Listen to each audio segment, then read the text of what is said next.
اگر برکت کا مفہوم دیکھنا ہو تو برکت کہتے ہیں، علامہ راغب اصفہانی رحمۃ اللہ تعالی علیہ آپ لکھتے ہیں کہ والبرکۃ ثبوت الخیر الالہی فی الشیء، آپ فرماتے ہیں برکت یہ ہے کہ خیر کا، بھلائی کا، اچھے کام کا کسی جگہ پہ ٹھہر جانا، کسی شے میں اکٹھے ہو جانا، یہی برکت ہے۔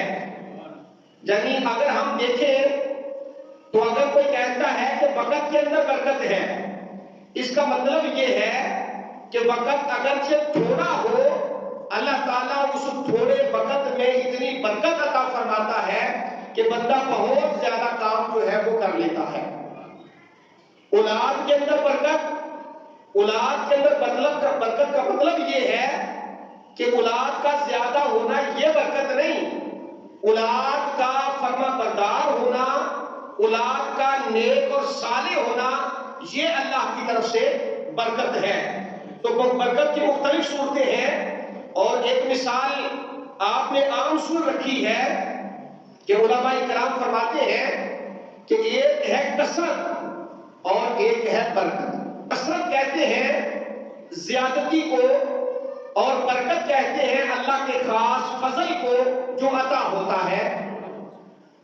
ہم آج کل کثرت کے پیچھے تو بھاگ رہے ہیں کہ یار زیادتی ہو جائے، مال بڑھ جائے، جائیداد بڑھ جائے، لیکن برکت کی دعا نہیں کرتے۔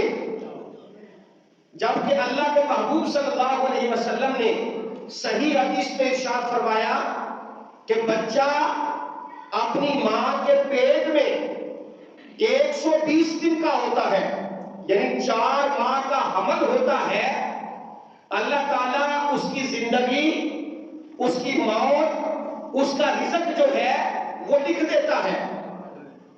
پیدائش سے پہلے بندے کا رزق لکھا جا چکا ہے۔ اب کیسا عجیب انسان ہے کہ رزق کے پیچھے تو بھاگ رہا ہے، دن رات محنت و مشقت کر رہا ہے، حلال اور حرام کی تمیز کو بھی چھوڑے ہوئے ہے کہ یار میرا اگر ایک چیز ہے تو 2 بن جائے۔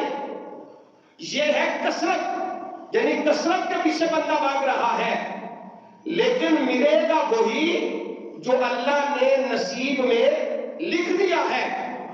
اور رزق کا تو میرے مالک نے وعدہ فرمایا ہے، اور ہم رزق کے پیچھے بھاگ رہے ہیں۔ بخشش کا اللہ نے وعدہ نہیں فرمایا، ہم بخشش سے بے خبر ہیں۔ ہمیں رزق کی تلاش بھی کرنی چاہیے، اور اللہ سے برکت اور مغفرت کی دعا بھی کرنی چاہیے۔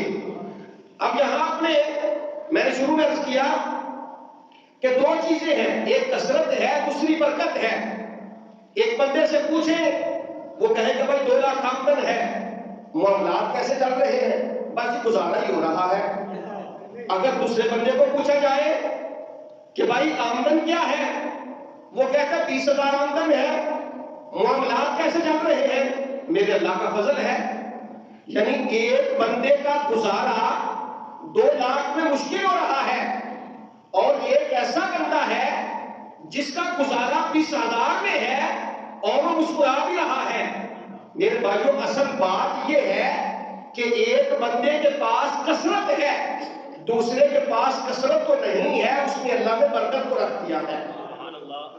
مثال آپ نے سماعت کر رکھی ہے کہ ہمارے پاس حلال اور حرام کی بڑی خوبصورت مثال ہے کہ عید الاضحیٰ کے موقع پہ لاکھوں نہیں کروڑوں جانور ذبح ہوتے ہیں، اور مسلمان عام دنوں میں بھی حلال جانوروں کا گوشت کھاتے ہیں، اور پوری دنیا میں کھایا جاتا ہے۔ 1 بچہ دے گی بکری، 2 دے گی یا 3 بچے دے گی، لیکن اتنی فراوانی ہے کہ سارا سال بھی لوگ کھاتے ہیں، پھر عید الاضحیٰ پہ ذبح بھی کرتے ہیں۔ اور اگر دیکھا جائے تو پوری دنیا میں اگر ریوڑ نظر آتے ہیں تو حلال جانوروں کے نظر آتے ہیں، یعنی بکریوں کے ریوڑ نظر آئیں گے، بھیڑ کے ریوڑ نظر آئیں گے، گائے کے لیبل نظر آئیں گے، بھینس کے لیبل نظر آئیں گے، اونٹ کے لیبل نظر آئیں گے، اور دوسری طرف ایک حرام جانور ہے جسے کتا کہا جاتا ہے، جو کھایا بھی نہیں جاتا،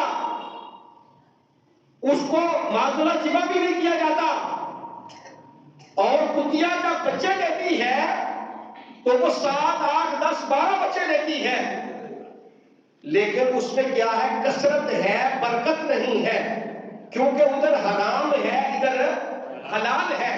تو میرے بھائیوں، جہاں پہ ہم کثرت کی دعا کرتے ہیں وہاں پہ ہمیں برکت کی دعا بھی کرنی چاہیے۔ اور اس وقت جو ہمارے موجودہ حالات ہیں یہ ہماری ناشکری اور نافرمانیوں کی وجہ سے ہے کہ ایسے حکمران ہمارے اوپر مسلط کر دیے گئے ہیں کہ ہم نہ تو خدا کا خوف کرتے ہیں، نہ نبی کریم صلی اللہ علیہ وسلم کا حیا کرتے ہیں، اور نہ ہی برکت کی دعا کرتے ہیں۔